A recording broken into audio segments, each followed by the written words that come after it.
So this is relatively a smaller and simpler problem, but this will give you a good idea how to build up linear regression, and there will be few challenges across while doing it. So these are the things we gonna work out on this. So there's a Chinese company, let's call it as TechLove Chinese, and they want to, let's say, enter into the US market. So they were the automobile company who want to enter into this market by setting up their manufacturing unit there, and then they want to produce the car locally to give the competition to their US and European counterpart. Now they have contracted an automobile consulting company to understand the factors on which the pricing of the car depends. Specifically, they want to understand the factor affecting the pricing of the car in American market. Since those may be different for Chinese market, especially the company wants to know what are the variables which are going to be significant in predicting the price of the car. So they want to specifically figure out that what are those factors which are going to impact the pricing column here, and how well those variables describe the price of the car. So based on various market survey, the consulting firm have gathered a large data set of different type of cars across the American market, and the business goal is that you are required to model the price of the cars with the available independent variables, and it will be used by the management to understand how exactly the prices vary with the independent variable. They can accordingly manipulate the design of the cars, the business strategy, etc. to meet the certain price level. Further, the model will be a good way for the management to understand the pricing dynamic in the new market. And we also have to do some data preparation here. There is a variable called as car name, which is going to be comprised of two parts. The first word will be called as your car company, and the second will be your car model. So for example, if it is written as Chevrolet Impala, then Chevrolet is going to be your car company name and Impala will be your car model. So you need to consider only the company name as an independent variable for model building. Again, I have given you even the dictionary along with it, and this data set is also available in UCLA repository. So you can also get all that data set. This data set will be easily available outside, and in fact, you might notice some solutions on Kaggle for this as well. So, but this is a quite simple problem as per, if I compare with the other problems, I found it little simpler, but this is going to give you a good insight on linear regression. So that's the reason I have chosen to keep it inside this particular course. So now we're gonna divide this problem into four parts, but before I go into the solution, again the same request, please do try to solve it first on your own. And this is relatively a simpler problem. Any further problem which is gonna come is going to be much more complex than this problem. So I would strongly recommend all of you to please try to do it on your own first rather than looking at the solution. And especially you should look at the data dictionary well, because if you're not clear on the data dictionary, you will not be able to understand what I'm going to explain you in this. So I'm not going to go over the data dictionary. This is something which you have to do. Okay, my focus would be to make you understand the problem. So here, there are the four steps we're going to follow. One is to understand the data, then we will do the cleaning part, then we will do the preparation part, then we will build the model and evaluate it. So let's look at the first part where we're going to explore and understand the data. So first we need to import these packages and we need to load this car price assignment, which I've given to you first to solve it. And then we can look at the information of this. We can see that this is all the data what we have. We can see the basically this data quickly. This is the data what we can see here.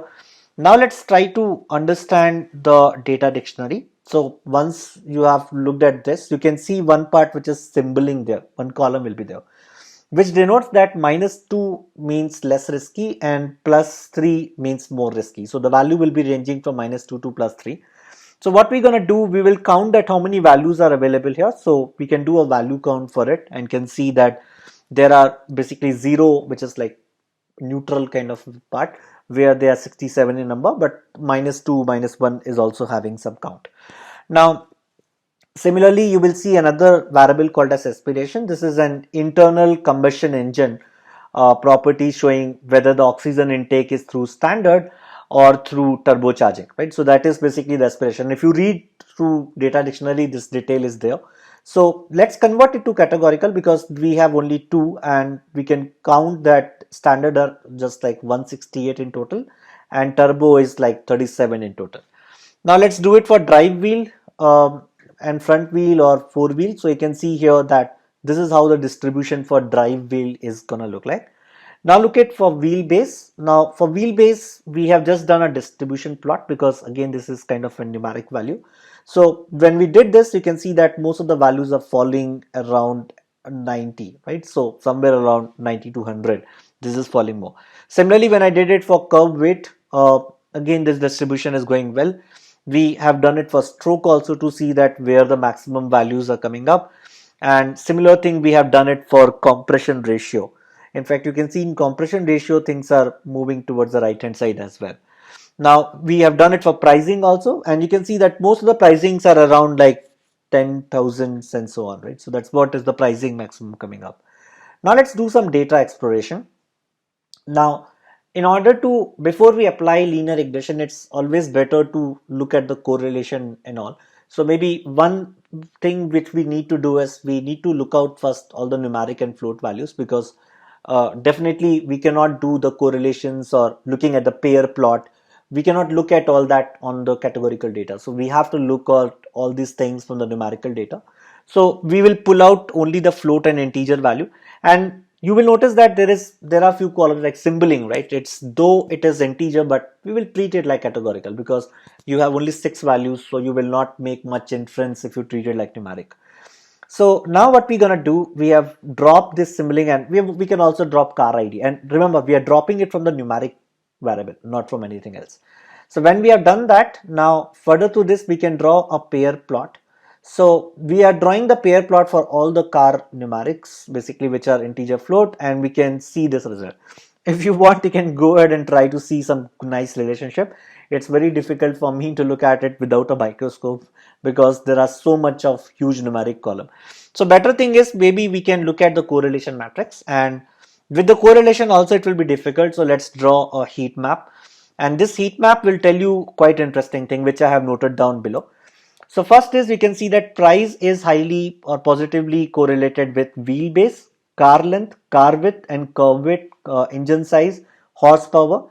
Notice how all these variables represent the size, weight, engine power of the car, right? So definitely, even if you think from your own personal experience, these are the things which impact your car pricing. And the same, if you look at the values here, you will notice that they will be more closer to 1. That's the reason these are highly correlated. Similarly, if you will look at the city MPG and highway MPG, they basically it will be like minus 0.7. You can just match up with the above graph. So they are negatively correlated with the price. This suggests that maybe the car which is having a high mileage, right, they might be cheaper in price. So you can think of like a middle class family. They kind of prefer to go with Maruti and all that, right? So Maruti 800, if I'm talking about Indian market. So the reason they do that because they look at the average and all more than horsepower or anything else. So they don't bother about much other things than mileage. Similarly, you would notice some correlation among independent variables like basically you will see that wheelbase, car length, curve weight, engine size, they are all the measure of like size by weight. That's the reason they are all positively correlated, right? So now this becomes very important factor. You cannot really ignore it because you have to make sure that you need to remove all the multi-collinearity before you create a final model for yourself. So this is a very important factor. Now we're gonna perform some data cleaning and data processing part. So let's look at the information. This is all we have, and you can notice that we don't have much of the missing values, or in fact no missing value here. So the data is given to you clean and the data is not also that huge.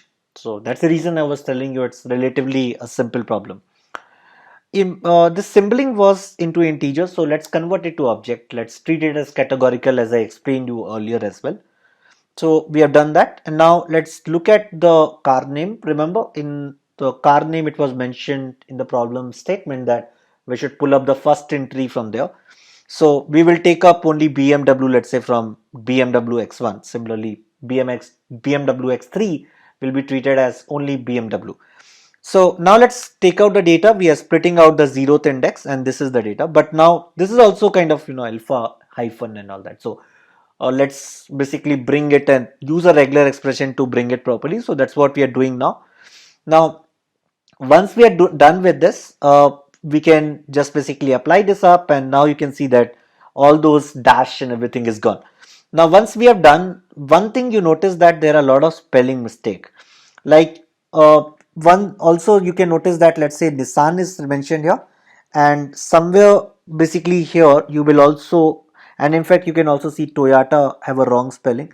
You have a VW here, we have a Volkswagen here, and similar thing was there for Nissan as well. Let me just show you up.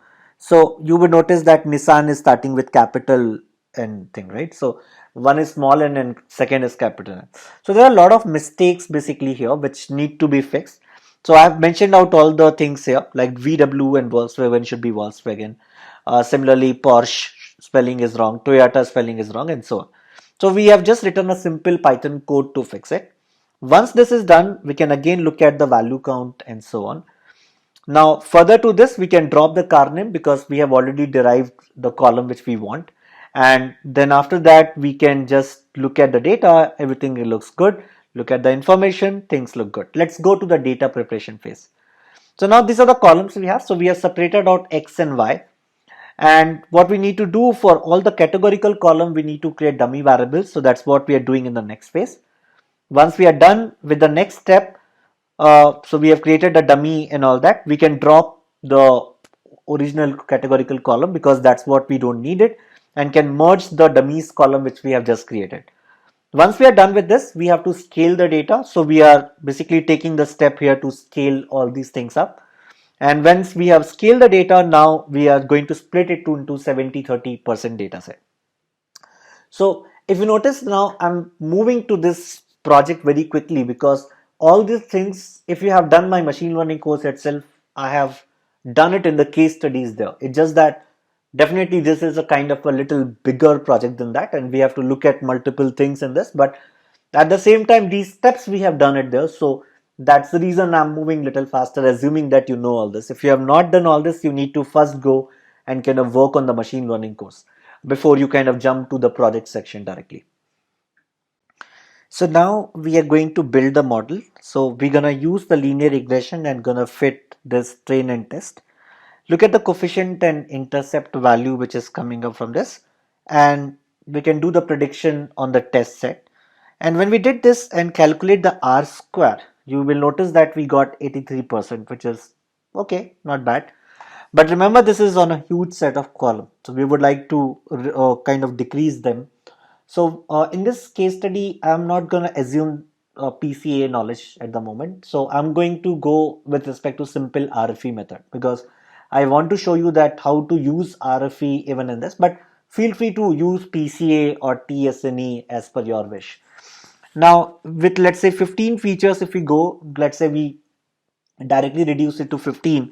So we can just go and look at the ranking, support and all that, do the prediction, look at the R square. So we got 89%, which is good, right? We are getting a better accuracy, means R square, sorry. Then we can go with 6. With 6 also we did a prediction and all, and now we got 88. Okay, so we got this value, but which one we should choose? Like, should we go for 6 or should we go for 15, right? But actually we should not look at R square only. We have to also look at adjusted R square. That's one of the important metric. And to get the adjusted R square, we need to use the stats model. So let's now create this model again with stats model. So now I'm going to create with 15 columns first. And when you're gonna do it with this summary, you would come across basically with this 15 some 93.9% of R square. Remember, it's a stats model, so things can go a little different, and adjusted R square is 93.3. Now let's basically do the prediction by adding constant and then doing a prediction with it, and then look at the test score, which is 0.89, right? So although the training was 0.93, but on the test is 0.89, and for me it's more important to look at the test rather than on the train. Now after that we can basically go and apply for the 6 columns, again applying all the same steps, and with 6 I got basically r square of 89 and basically 88.5, right, on the test set. So this is what we are getting for this part. Now what should we go for? Should we go for 15 or 16? For 15 we are getting a little better accurate r square in comparison to 6. But what we can do, but can we stop at 6 and 15? How about trying at 4? How about trying at 8? So in order to do that, how about we treat it as a hyperparameter and create a kind of a function which will run from 4 to let's say 20, and we will see that how the adjusted r square and everything is coming up, and we can plot a graph for it. So this is a simple function being created for which is going to run from 4 to 20, and you can notice that in this particular whole code we have basically written this predict and r square, and then we are just plotting this test r square, train r square and adjusted r square in this case. And you can notice that test r square is decreasing after the basically value somewhere around 12 or 13. So we should not even look at any value greater than 12 because it is decreasing. And if you look at this value between 6 to 12, it's kind of not moving much, especially if I look at test r square. So we will like to go with more simpler model. So I would choose the value 6 in this case. Now again, you would have noticed that I'm not talking with respect to each and every line of code, because again I'm going with an assumption that you know all this. It's only I'm giving you a pattern which you need to follow, and please walk through each line of code on your own. If you have any problem, raise in discussion forum, but please, you have to do everything on your own at your end. You should not do the way I'm doing it, and this is just for an explanation part, but you should definitely write all this code by your own if you want to become a good data scientist. Okay, so now we're gonna go with the 6 features data. So we gonna basically look at this part. We're gonna take the final model with 6 features and gonna build this whole code. And remember, I'm using this OLS method to do this. Then we are doing this prediction and all that, doing the summary, looking at the R square, adjusted R square, calculating the R square score for test data. Now, what we're going to do is we're going to evaluate our final model. We're going to see that whether this model is good or not. So there are a few things we need to note here. The error term, what you're getting, should be kind of approximately near to 0. So the distribution should be more around 0. Second thing is there should be not much sort of correlation between the predictors. So we will see the 6 variables what we have got, there should not be too much of the correlation between them. And the third thing is we will look at the spread or the variance basically apart. We want to check basically this homoscedasticity feature, but if you don't know about that, you have to basically read about this part. This is a linear regression assumption what we do have. Now look at this. So when we have plotted this error term, you can see that the value is more or less kind of around 0. In fact, what we can do is we can see the other plot, which is y test minus y pred, and you can see that this is around 0. And if we calculate the mean value, this will tell us that we are coming around minus 382, which is almost close to 0, right? Because if you look at the whole distribution, this minus 382 is not a very huge term. Now further to that, we can see the distribution of this plot. Now let's look at the multicollinearity. For that, we can draw a heat map. We can see that yes, at some places we do have some sort of high correlation, but at the same time it's your call to take, because when I try to remove it up, it was increasing the adjusted R square. So if you want, you can definitely try out removing some of the thing and can compromise with a little bit of adjusted R square. But for now, I can go with this 6 features and can tell to my company that, okay, you can probably use these columns as the main predictor for the price. So this is accordingly, you can give the pricing part for it. So this is the very simple project on, I should not even call it a project. It's a simple case study which I have added it for a linear regression, so that you at least get from starting to end without using PCA on a bigger column data set, how to solve something and come up with a model, how to choose a better model from all the other models what we have created. And we have also seen the RFE kind of usage in this case, but I want to give you an assignment here. You have to try with PCA this thing and see that how it works.